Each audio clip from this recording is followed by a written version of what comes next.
Hello and welcome to another Bad Comic Review. Today we are looking at Dark Days the Casting. This is a one-shot prelude to Metal, follows The Forge. And we start off with more of Hawkman's journal, talking about how he brought together a bunch of immortals, like Ra's al Ghul, a certain wizard whose name can turn teenagers into flying men with giant yellow lightning bolts on their chest. And he's talking about how they were all researching it, but this wizard seemed to actually know a little bit more than most. Then we cut over to Greece, where Batman is wearing some armor and fighting a very scary monster, Amphitryon. Wonder Woman shows up to kind of bail him out. He was hoping to talk to one of the gods, but the gods are gone, and they apparently abandoned Earth knowing that there was some sort of war coming. A dark war, a crisis, if you will. And Wonder Woman explains that she had a vision that she was supposed to give Bruce the Sunblade of Apollo, and she does. That is when we go back to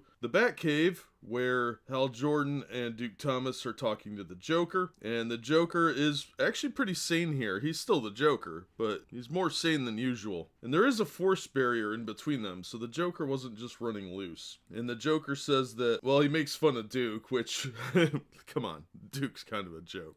But he refers to him as a signal. It turns out that there is something about certain people, and he kind of pokes at Duke enough to get him to disrupt the force field blocking them, and he does manage to get out of the force field, but not after we learn that after Joker had apparently cut his face off, a story I missed because I've been out of comics for so long, after he was trying to kill this family and rekindle the flame of crazy, I guess, in his joy for his job, the Joker actually fell into some kind of pit, which looks like a Lazarus pit, and it healed his wounds and restored his face. Well, he also saw an engraving on the wall of a bat. And apparently Joker's piecing things together. He says Crazy Quilt knew, the Owls knew, there were other people that knew. It was a conspiracy. Pieces, and I'm quoting here, pieces planted for generations. Birds had become bats, light became dark, sanity had become insanity. So that's when the Joker manages to get out. A protocol is activated in the Batcave, known as Smile Protocol. And it cuts power to Subcave Alpha, which implies there are other subcaves, by the way. And the Joker does say that this has all happened before. Then we go back to Carter Hall's journal, where he is also standing outside of a green pit, where there's a different inscription of a bat-like creature. We learn a little bit more. We learn that there was some sort of war with these bat-like creatures and some birds, and apparently the birds are at war with the bats.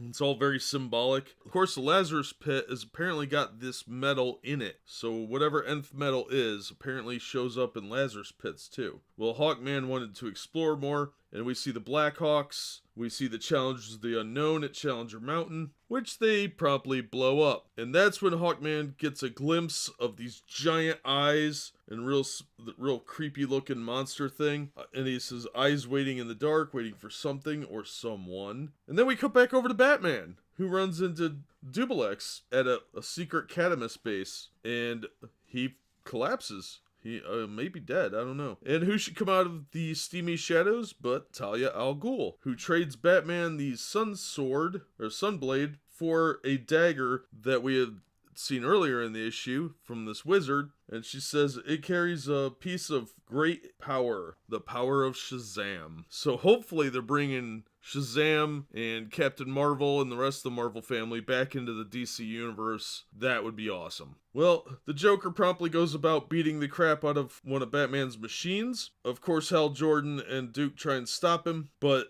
Hal's ring isn't working. The Joker even says, this isn't funny.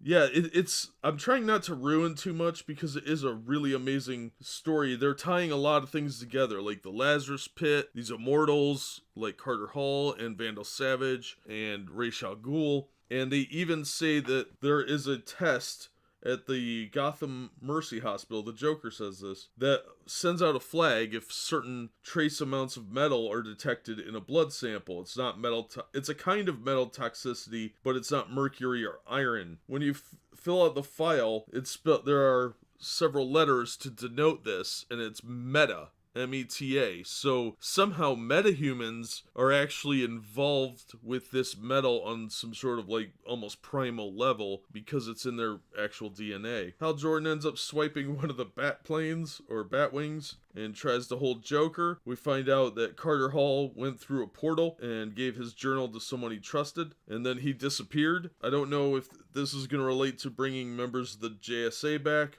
but I'm looking forward to seeing Hawkman back in the Prime Universe. Well, Joker, of course, escapes, and Batman shows up right around that time, and he is not happy. And Green Lantern tries to lecture him about, keeping people locked in his basement and stuff like that. And Batman says, well, why do a bunch of intergalactic peacekeepers send you here with the most powerful weapon in the universe, the Green Lantern ring, on some backwater planet to destroy a little archaeological venture? Of course, there's no good answer to that one. When Batman shows them the dagger, it makes something go crazy in the kid, and Hal lets him put on a Green Lantern ring. Batman hooks a machine up that is constructed with this ring, but he doesn't see anything. He's supposed to get some kind of vision. And then we learn that deep in the bowels of the earth, 3,000 miles below Gotham City, this cult wearing these bat-like robes see the vision that he was supposed to see, and it's of a group of evil Justice League looking people with Batman ears. It says the Dark Knights are coming, and with them the true father of Batman. So that is most likely a reference to the Bat God that was brought up in some Detective Comics stories or Batman stories a while back. I have got to read issue 1. Hopefully I will have that up tomorrow or very soon at least. But this was a great issue. They really set up everything. They tie a lot in. They bring a lot of things together in this. Like the metahumans, their origins are finally kind of explaining that. Why there's so many people with superpowers. Well, if it has something to do with this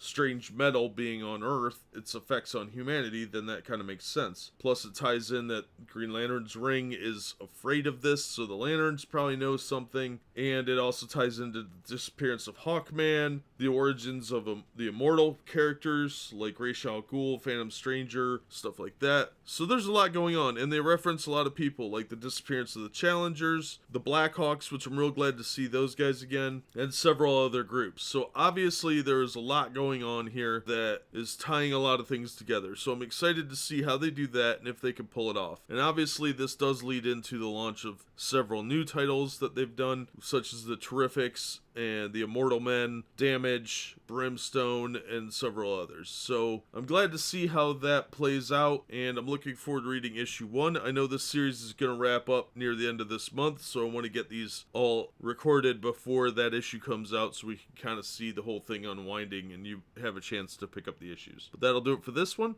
As always, thank you so much for watching and supporting the channel. Be sure and hit like and subscribe, and hopefully we'll see you on the next episode.